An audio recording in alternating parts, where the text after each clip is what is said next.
intellect, strength for your spirit, balm for your heart. The Healing and Peace Show with Thomas Schmier, LMFT, where you get wise counsel based on sacred scripture, sacred tradition, and sound science. The Healing and Peace Show, your Catholic guide through the trials of life.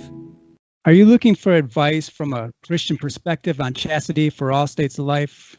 Maybe you're single and hoping to be married. Maybe you're single and discerning the religious life or the priesthood. Maybe you're married. Maybe you have children. Maybe you don't. Some of you might be parents who are maybe looking for a way to explain sexuality and chaste dating and courtship to your children. If today's guest can't answer your questions, then no one can. He's a Catholic theologian who happens to be the top evangelist on St. Pope John Paul II's Theology of the Body. Besides being the author of more than a dozen best-selling books, our guest has been featured in the New York Times, on ABC News, MSNBC, Fox News, and countless Catholic and evangelical media outlets. Without further ado, I'd like to introduce Christopher West. Welcome to the show. Thanks, Thomas. I'm really glad to be here and with your audience. We're glad to have you. I first found out about you over 10 years ago. An intern was visiting Newport Beach where I was living, and she was a lector at Our Lady of Mount Carmel Catholic Church. Mm-hmm. And she was a Notre Dame student, and she said to me, "You should start a theology of the body study group." I never heard of it, but you should do this, you know. And so I just thought she probably knows what she's talking about, so I will. And I put an ad in the diocesan newspaper, and 30 people showed up. And she had told me about the Naked Without Shame series.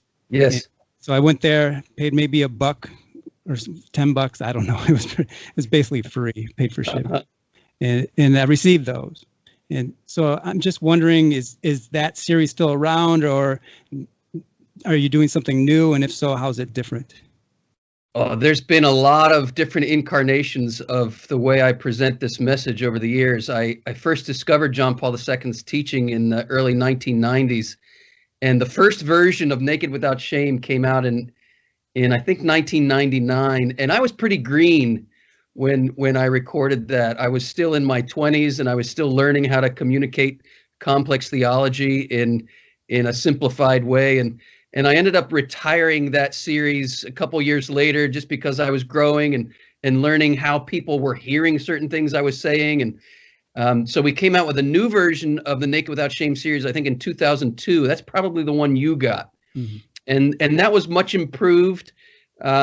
But gosh, that was still 17 years ago that we recorded that one. So I imagine there are a few nuggets in there that I'm still presenting the same way. But you know, like anything, whether you're an artist or a musician or a dancer, the way you do what you do is going to grow and change and mature over time. So I'm always putting out new content. I'm always putting out new series, new books, new courses. So yeah, it's developed and matured quite a bit over the years. Awesome. Is there anything fundamental though? Like as in,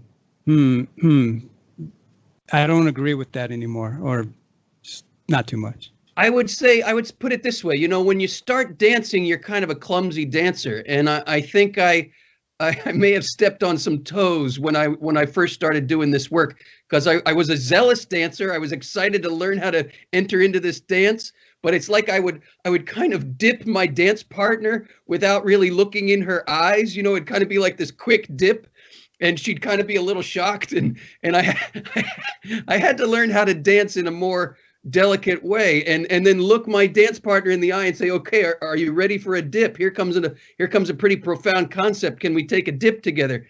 So I don't know that. I mean, would I disavow? I might disavow the way I said certain things, but I wouldn't disavow the general idea of what I was trying to communicate.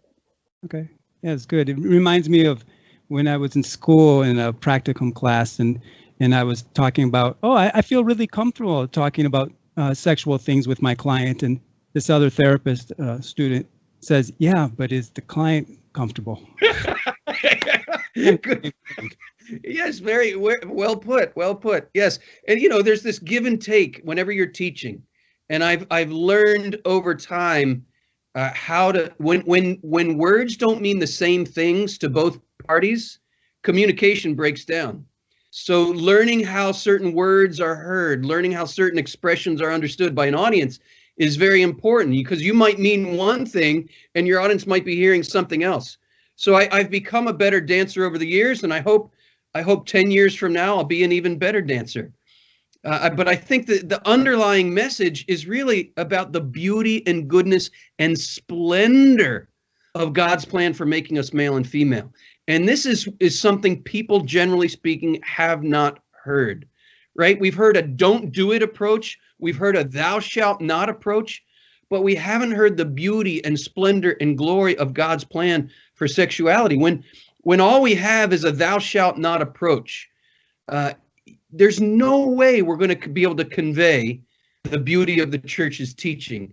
And if we're only getting that thou shalt not approach, we end up thinking, when it comes to these deep yearnings and hungers and longing we all have for love, for union, for intimacy, we end up thinking that the church holds out to us what I call a starvation diet gospel, which is basically your desires are bad, you need to repress all that and just follow these rules.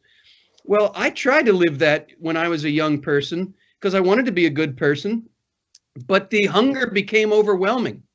So I fell for what I call the fast food gospel, which is the secular culture's promise of immediate gratification for those hungers and desires. And don't lie to me, those chicken nuggets, they taste really good going down, right? If the only two choices are starvation or fast food, I'm going for the fast food. But if that becomes your diet, as it did for me as a young person, the grease and the sodium will eventually catch up with you.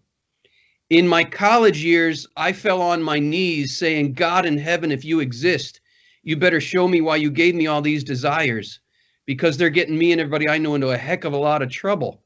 What is your plan? And that very honest but very ragged prayer started me on a journey that led me to St. John Paul II's Theology of the Body. And here I discovered that Christianity is not a starvation diet. It's an invitation to a banquet. Here I discovered that this ache and yearning and hunger I felt in my bones my whole life actually has a name. The church, borrowing language from the Greeks, calls this hunger eros, E-R-O-S. Now, in my mind at the time, I was thinking, okay, eros, the English equivalent of that is erotic. And anything erotic in my mind was the same as pornographic. But John Paul II corrected me. He said, no, we must never confuse eros with another Greek word, porneia. He says, eros is a very good desire that God gave us in the beginning. And here's my analogy. John Paul II says, eros is meant to lead us to the infinitely true, good, and beautiful. In other words, it's meant to lead us to God. My analogy is that God gave us eros to be like the fuel of a rocket that's meant to launch us to the stars, to infinity and beyond, if I might quote the Toy Story movies, right? But here's the tragedy. I also learned this from John Paul II, that with original sin, to use my analogy, our rocket engines became inverted. And this is why so many of us go out into the world seeking love, seeking joy, seeking happiness, but it backfires on us, right? Eros has become something selfish, something self-seeking. But here's the good news of the gospel. Christ came into the world not to condemn those with inverted rocket engines. He came into the world to redirect our rocket engines to the stars. This is good news. This is the invitation to the banquet. And Thomas, I believe I have the best job in the world. I just get to invite hungry people to the banquet. I just get to share this glorious vision with people, and the response has been overwhelmingly positive. I mean, the number one response I get doing this work for over 20 years is, I went to Catholic schools my whole life and never heard this. Why not? We really are in a crisis, and John Paul II's Theology of the Body, I would propose, is the antidote to the sexual crisis that the church is in today. Thank you for that. It's beautiful. I always love hearing you. You have a way of making what I consider, when I read Theology of the Body, I see it as kind of dry, kind of intellectual, difficult to comprehend, kind of food for the theological nerd. And yeah, well, it's a huge book. Let me just grab it off my shelf here so people see it. I mean, here's the tome, right? This is how thick it is. It is a theological tome, and it desperately needs to be translated into accessible language and categories that make sense to normal people, and that's what I've given my life to doing. And there's these nuggets of beauty in there. I think, with Saint Pope John Paul II, the way he was, an actor and into the arts, I think Yes. some of the beauty came out, but then he also was a professor. And so there's all this theological. Yeah, an academic scholar, and he makes use of all that is good in scholarship, which to the scholar is astounding and beautiful and rich, but to the average person in the pew, it's kind of like, it's like, here's an analogy. It's like imagine a virus is spreading around the world, devastating humanity and bringing civilization to collapse. And we have the cure, but it hasn't been put in a digestible form. It's like we have the cure, but it needs to be put in a form that the average person can digest, right? That's what I and many other people who've come into this field over the years, this is what we've given our lives to, putting this cure into a form that is digestible for the average person. And it really is nothing short of life-changing and revolutionary when people hear this beautiful teaching and they let it in, not just let it in here to inform us, but let it in here to transform us. It really is changing lives around the world. How did you come about trying to package this message in a way that doesn't just, make it simple, but also you're tapping into our own desires, our own longings? Like, did you borrow from a secular model for inspirational speaking, or how did you, with everything that you've created here, how did you do this? Yeah, I just went out and did it by trial and error. When I was in high school, I was so afraid, Thomas, to stand up in front of a room and give a book report or something. I mean, I actually remember calling in sick one day in high school because I was supposed to deliver a book report and I couldn't do it.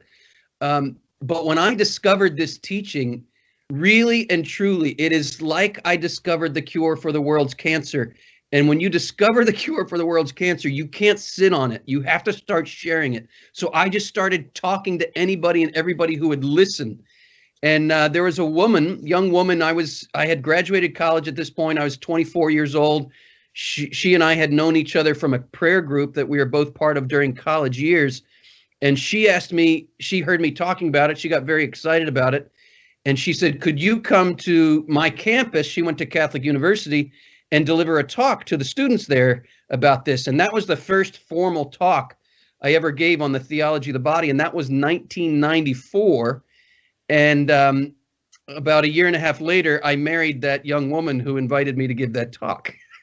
So at the end of the talk, she was asking me very intelligent questions. And I thought, she gets this vision. Maybe I should get to know her a little more. And sure enough, here we are all these years later. We've had 5 kids together, and we share this vision together. She's integral to everything I do. But the whole journey of putting this in a language has been a process of trial and error, just getting out there, trying this, trying that, see what works, see what doesn't work, listen to my critics, correct here, correct there, and keep moving forward, keep going to refine and refine and refine the approach. And it has been very exciting over the years to see, I mean, right from the start, even though I was a clumsy dancer, right from the start, it was changing lives because it's the power of this message. And all it is, it's nothing new. The gospel is the same yesterday, today, and forever. But it's putting the gospel message in a language that the modern world can relate to. And on that count, I have been greatly influenced by even secular artists. I draw from the secular culture all the time, from music, from movies, from things that people can relate to right away, because this is the language that the modern world speaks. And one of my great examples here is the Blessed Mother. And by example, I mean how she appeared to Juan Diego and the Aztec Indians 500 years ago. She spoke the language of the Aztecs. The tilma is a translation of the gospel message into the codex, basically the Aztec alphabet, the Aztec cultural way of communicating. And that's why it converted however many million people within a span of like 10 to 15 years. Several million people came into the church at the sight of this tilma, because the Blessed Mother put the gospel into the language of the culture she was trying to reach. That's what I'm trying to do. That's why I appeal to movies and popular music, because I'm trying to speak the language of the culture and inject that language with the message of the gospel. So I do believe that is a bridge that really, really helps people connect. I like it. I don't really have that talent myself, in the sense that, well, I'd have to develop it, but that I'm more reserved, and I'm at a distance from the culture, and then I can provide commentary from that distance because I'm not in it. And I'm not saying you're not in it or not. You're just using the language of the culture. Yeah, but I would say I'm in it, but not of it. Yeah. There are so many things in the secular culture that are admirable. There are so many works of art. There are so many movies that tell beautiful, profound stories. And yes, there's a lot of garbage out there too. And we have to be discerning, right? We have to recognize, okay, there's the wheat and there are the weeds. Mm-hmm. But we don't need to just throw an entire work of art out the window because it has some weeds in it. We must be discerning. Mm-hmm. But here also is something very important. It's a bedrock Catholic principle. And if we get this wrong, we get the whole universe wrong. It's this: the devil does not have his own clay. What does this mean? It means the only clay that exists is God's clay. And God looked at everything he made and said, behold, it is very good. It's very good. The clay is good. The enemy gets a hold of that clay, and we in our own sinfulness get a hold of that good clay, and we twist it all up, right? Mm-hmm. But even St. Thomas Aquinas makes this very, very important point. He says, when we sin, we're actually looking for something good, but we miss the mark, mm-hmm. right? What we're attracted to in that twisted up clay, when we're actually tempted by or drawn in to evil, it's not the evil per se that is attracting us. It is something good that got twisted up. And what we're really after, and the deepest level of our hearts, what we're really after is that good thing in there that got twisted up. Christ comes into the world not to throw away everything that got twisted up, but to untwist everything that got twisted up. For example, pornography, the problem with pornography is not that it shows naked bodies. Naked bodies are not evil. The Sistine Chapel shows naked bodies. The problem with pornography is the manner in which it shows the naked body. It twists and distorts the truth of the human person beyond recognition.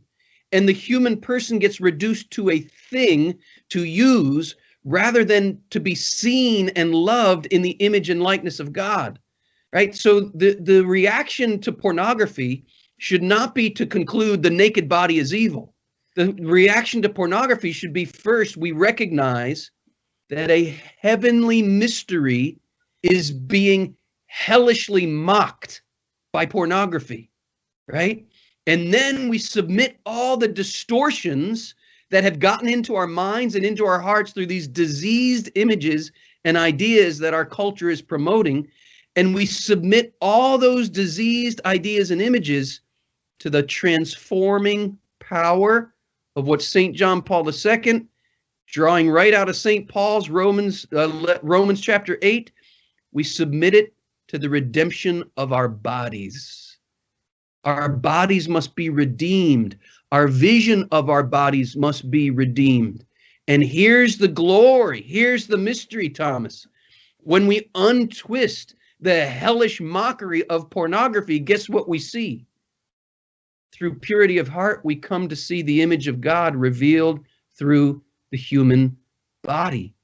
Blessed are the pure of heart, for they shall see God. But the impure, the reverse is also true. The impure are blind, right? And this is what pornography has trained us to do. It's trained us to look at the human body, but not to see the dignity of the human person made in the image and likeness of God. If we really saw the dignity of the person, pornography would make us want to weep, because these are our brothers and sisters made in the image and likeness of God who are being reduced to objects for selfish pleasure. This should make us want to weep. Jesus, open our eyes. All of us, we're the blind man in the gospel. And we have to cry out from the depth of our heart, Jesus, Son of David, have mercy on me. I want to see. And this is the invitation of the gospel. Right in the first chapter of John, the second thing Jesus says in the Gospel of John is, come and become one who sees. Come and become one who sees. This is the gift of the theology of the body. It's like putting on a pair of glasses that enables us to see the world as it really is. And we come to see all of creation, especially the human body, as a theophany, as a revelation of the goodness and beauty and splendor of God. Because that's what creation is. It's a reflection of the beauty of the Creator. But we need new eyes to see that. And that's what Christ came to do. He came to give sight to the blind. I love your message. So beautiful. And it's not my message. Yeah, it is not my message. I am a messenger. This is the gospel, right? The first word out of the gospel that Jesus speaks in the Gospel of John is, what do you want? And this is why I always begin my teaching with that question. I always begin by appealing to human beings' deepest longings and desires. And the name that the church gives those deepest longings, wants, and desires is eros. But unless we follow Jesus's second word in the Gospel of John, come and become one who sees, we will confuse eros with porneia, right? And we will use one another rather than love one another. And all human relationships, when we use others, human relationships collapse. That's the world we live in today, a world that is promoting this idea that happiness comes from using one another rather than happiness comes from loving one another. How could this message of using versus loving help a Christian single who's looking to have a pure courtship? Well, you put it this way, you can't have a pure courtship if you are using other people, right? And we are trained, like all these apps you get on your phone and you're like, oh, I don't like her nose, swipe. Oh, I don't like her eyebrows, swipe. That is the epitome of looking at a person but not seeing the dignity of the person, right? Inherent in that I don't like your nose, swipe, is a usurial attitude. I will like you if you are pleasing to me. As soon as you don't bring me pleasure, I just swipe you away. And I make this evaluation all in the matter of a few seconds, right? Dating in this culture has become, will you bring me pleasure? We've lost the art of getting to know and see and honor and love the person. And we evaluate our relationships based on a set of qualities that either light a spark in me or don't light a spark in me. So let me say something about that. And this is all drawing from John Paul II. He says those qualities in a person that light a spark in us. He says being attracted to that is fine and good, but he says those are the raw materials of love. Those initial sparks, those initial attractions, that's the raw material of love. And he says there is a danger, a serious danger of treating the raw material of love as the finished form of love. And he says if that raw material is not shaped into genuine love, then there's the danger that what we will have is the exact opposite of love, just using one another. And in a culture that, this is also one of my favorite lines from the gospel, when Jesus says, they look, but they do not see. You know, and I'll often ask women because they intuit these truths, I think, a little more readily than men. Men also understand this stuff, obviously, but maybe it takes us a couple more steps. So I'll ask the women, I'll say, ladies, what's the difference between when a guy looks at you and when a guy sees you? Right? The look is usorial. The look is evaluating, do you please me? Are you pleasant to look at? Am I getting something out of you? But to see the person is to recognize that the person is indispensable, irreplaceable, and unrepeatable. These are three very important words in the language of John Paul II. Indispensable. Persons are indispensable. Things you can throw away, right? If your toaster breaks, you throw it away and you get another one because toasters are dispensable and replaceable. Toasters are also repeatable. You can go to the store and find 100 toasters that are exactly the same. But the human person is indispensable, irreplaceable, and unrepeatable. Only those who have eyes to see can reach that level of the dignity of the person. And when we do reach that level, the idea of just picking up my phone and swiping someone away because I don't like her nose or I don't like his eyebrows or whatever, that becomes unthinkable. Because our goal is no longer what pleases me. The goal becomes, I wonder what this person is like. I want to know and honor and love this person. Persons cannot be reduced to a bunch of qualities. Qualities are repeatable. You can always find the same qualities in lots of different people, right? And even to a more pleasing degree. But the mystery of the person is unrepeatable. And love is only built on a solid foundation when it reaches the unrepeatable mystery of the person. And we haven't even spoken here yet about the sexual relationship in the sense of consummate sexual union. The sexual act only honors the dignity of the person if it is an affirmation of the dignity of the person. If it says to the person, you are indispensable, irreplaceable, unrepeatable, I will never leave you, I will never forsake you for another. This is what the human person is worth. And everyone, when we peel away the layers of our defenses and our kind of knee-jerk reactions against church teaching, that we're probably really reacting against a legalism when we do that, and not so much the true teaching of the church.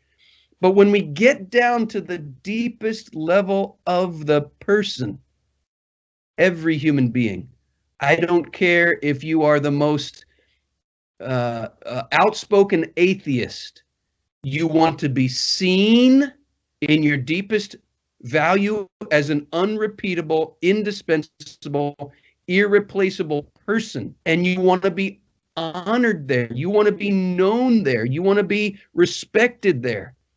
This is why the church teaches what she teaches about human sexuality.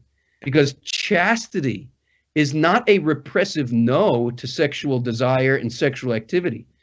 Chastity is the virtue that orients eros, erotic desire, towards the truth of honoring and upholding the true dignity and worth of the person, which is what all of us yearn for and desire.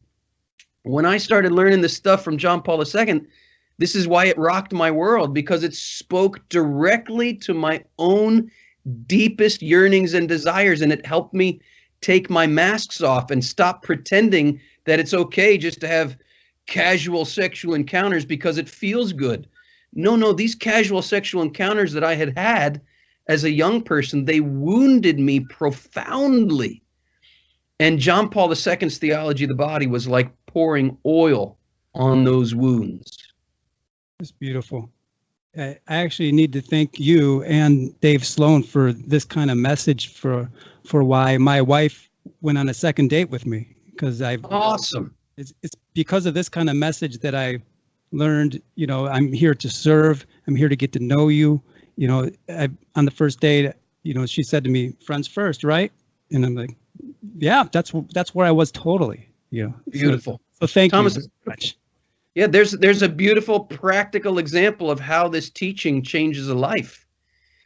Ideas have consequences. The way we think about ourselves as persons, as men and women, the way we think about our bodies, the way we either honor or fail to honor our own bodies, first and foremost, is going to reflect directly on how we enter into and develop our friendships, our relationships, our romantic relationships. And ultimately, we are dealing, when we're talking about chastity or the lack thereof, we have to understand that word properly again. We're not talking about some repressive, negative approach to sexuality. We're talking about a highly affirmative approach to the value and dignity of sexuality. Mm-hmm. These really and truly are life and death questions. This is John Paul II who said it. This is a quote from him. He says, "It is an illusion to think we can build a true culture of human life unless we accept and experience sexuality, love, and the whole of human life according to their true meaning and their close interconnection." If we don't understand sexuality, love, and the whole of life according to their true meaning and their close interconnection, it is an illusion that we can find life and happiness. It's an illusion that we can have a culture that flourishes, because the foundation of culture is the union of man and woman. It all starts there. If we get that right, we'll have a culture that flourishes. If we get that wrong, we'll have a culture that collapses. This is just bedrock, basic facts of life. But here's the problem. What we used to call the facts of life, today, these facts are entirely up for grabs. We are questioning in the modern world the fundamental meaning of masculinity and femininity. In fact, we're trying to erase the fundamental meaning of masculinity and femininity. And we're trying to make men and women simply interchangeable. And on the one hand, I think that's understandable as a knee-jerk reaction against previous ideas out there that I think exaggerated the sexual difference, oftentimes in favor of men and to the disadvantage of women. I think we can make a strong argument that has happened in previous cultures.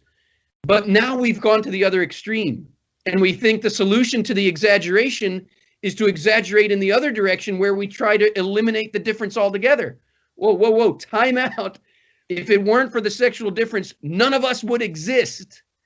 A culture that tries to erase the sexual difference is a culture that's committing a slow and a painful suicide. Speaking about our existence from a mother and from a father joining, why would, according to Pope St. John Paul II, why would anyone ever become a priest or a religious or be celibate? Oh yeah, it's a great question. It's one of my favorite topics to address when I'm teaching theology of the body. In fact, John Paul II develops a beautiful, rich theology of celibacy. So to answer the question, we have to look at the biblical vision of what sexuality is. And here's just the nutshell version of it, right? The Bible begins with the marriage of man and woman, but it ends in the book of Revelation with the marriage of God and us. Christ and the church. And the whole purpose of the marriage of man and woman that starts the Bible is to give us a little glimmer, a sacramental foreshadowing of our eternal destiny, which is union with God forever, right? The destiny of the human person is not sexual union. That's just the little glimmer that gives us a window into the eternal destiny that the marriage that Scripture calls the marriage of the Lamb. In light of that, we can understand why Jesus says in the resurrection, we're no longer given in marriage. Why? Because you no longer need a sign to point you to Disney World when you're in Disney World, right? Imagine your family's driving along the highway trying to get to Disney World. That's your destination. And you pulled over to the side of the road when you saw a sign for Disney World and you said, "Hey kids, we're there." And they're like, "Dad, we're not there. This is just a sign of Disney World." Well, marriage, the union of man and woman, as beautiful and wonderful as it is, it's just a sign of heaven. It's not our ultimate destiny. And you don't need a sign to point you to heaven when you're in heaven. This is why we're no longer given in marriage in the resurrection. Now, only in light of that, can we understand why Jesus invites some to remain celibate for the sake of the kingdom of heaven. It is celibacy for God's sake, not celibacy for God's sake. It's celibacy for the sake of the kingdom of heaven. In other words, the celibate man who is celibate for the kingdom, he marries the church. The celibate woman marries Christ. And in this way, the celibate man and the celibate woman become a witness here and now to our ultimate destiny, union with God forever. It's beautiful.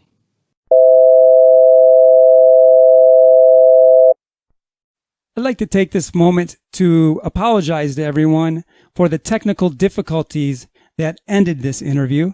This interview was recorded on Valentine's Day 2019, which I think is very appropriate, given that the Theology of the Body was presented by the Pope of Love.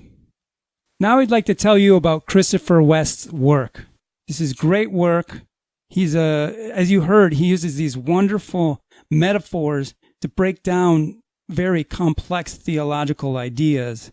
And if you want to find out more, you can go to theologyofthebody.com/free course. I think it's a /free course.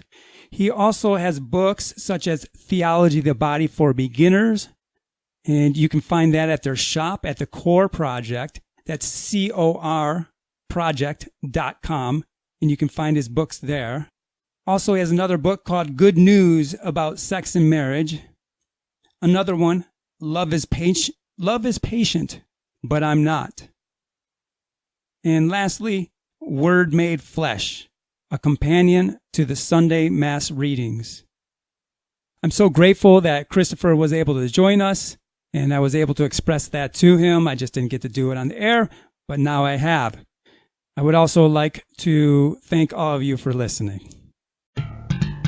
If you're looking for Catholic life coaching or therapy services that are informed and inspired by Theology of the Body, check out my website at healingandpeace.com.